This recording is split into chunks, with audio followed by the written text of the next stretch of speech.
On April 28, Spain and Portugal were suddenly plunged into a nationwide blackout that lasted nearly an entire day. Massive transportation disruptions followed, along with a total loss of mobile signal and internet access. Nearly 60 million people were severely affected. According to Spain's national grid operator, within just 5 seconds, the country lost power equivalent to 60% of its total electricity demand. The cause of the blackout has largely ruled out human sabotage. But what exactly caused this massive failure? Typically, when a local economy, especially the real industrial economy, is underdeveloped, it becomes difficult to maintain a stable power grid. And when the economy weakens, so does the reliability of everyday electricity supply. No economy, no power. But that reasoning doesn't quite apply to Spain.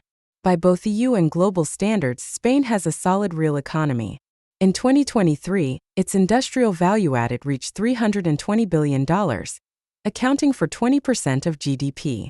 It also welcomed between 80 to 90 million international tourists, nearly twice its own population, each spending around $3,000 to $4,000. Over the past few decades, visible signs of economic growth included a booming construction sector and one of the world's most advanced high-speed rail networks. Spain ranks second globally in both construction contracting and high-speed rail mileage. So this wasn't an economic crisis. This was a power system failure. Spain's blackout wasn't about insufficient capacity under normal conditions, it was about catastrophic failure under stress. And that stress likely came from Spain's energy transition policies. Right before the incident, Spain was hit with extreme heat waves, with many areas soaring above 45 degrees Celsius (113 degrees Fahrenheit). In the southern region of Andalusia, facing Africa, a substation transformer exploded due to a cooling failure, triggering localized grid voltage instability. Spain has long been seen as the poster child for Europe's energy transition. Wind and solar power now account for 43% of its total electricity generation. Coal has dropped to just 1.2%, with the last coal-fired plant scheduled to shut down by 2027. But this green energy model comes with a cost: instability. Renewable energy plants are supposed to help stabilize grid voltage and frequency. But in practice, they also depend on a stable grid to operate. For example, solar panels produce direct current (DC), which can't be directly fed into the grid. They need inverters that constantly track grid frequency and adjust output accordingly. If frequency changes too fast, the equipment can fail. Moreover, solar and wind farms consume some of their own stable electricity to operate.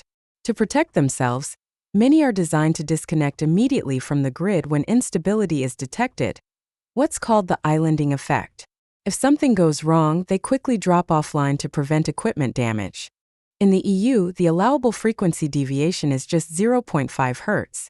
Exceed that, and many renewables automatically disconnect.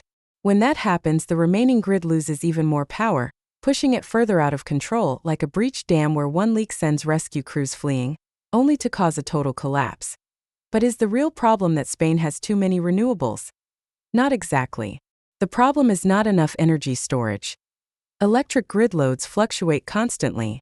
Power sources need to have inertia, the ability to smooth out those fluctuations. Traditional coal or hydro turbines act like massive trucks, heavy, steady, able to roll over bumps in the road. Solar and wind, by contrast, are more like bicycles, light, responsive, but easily knocked over. To make renewables stable, you need energy storage, batteries or supercapacitors that can instantly kick in to support the grid. But that kind of storage is expensive. Europe's current renewable subsidies are based on electricity output, not on whether you include storage. That means energy producers get paid regardless of grid stability. In fact, they can even make money during negative electricity pricing events. So there's little incentive to invest in backup systems. The result? When things go wrong, they just disconnect and let the grid crash. According to EU data, as of May 2025, Spain had just 0.1 gigawatts of energy storage, less than 0.3% of its total power capacity. During the blackout, there was a brief recovery around 1.5 seconds, and that was the storage system kicking in. But the capacity was far too small to save the grid. Without enough storage, the only backup option is international power connections. Since 2017, the EU has mandated that all member states build cross-border power lines to support each other in emergencies. The target was to allow at least 10% cross-border electricity exchange by 2020 and 15% by 2030. But as of 2025, Spain and France are only connected by 4 high-voltage lines, handling less than 3% of Spain's installed capacity. France, powered mostly by stable nuclear energy, could not rescue Spain. Portugal is Spain's only deeply integrated grid partner, but it's simply too small and collapsed along with Spain. The EU is now finally waking up. On May 13, the European Commission launched a public consultation to reform its energy policies. By the end of the year, it plans to publish a new electricity grid strategy, urging member states to redirect subsidies toward solving these key weaknesses: storage and cross-border connectivity. The European Association for Storage estimates that the EU will need to add at least 200 gigawatts of storage capacity by 2030 to make solar and wind power truly reliable.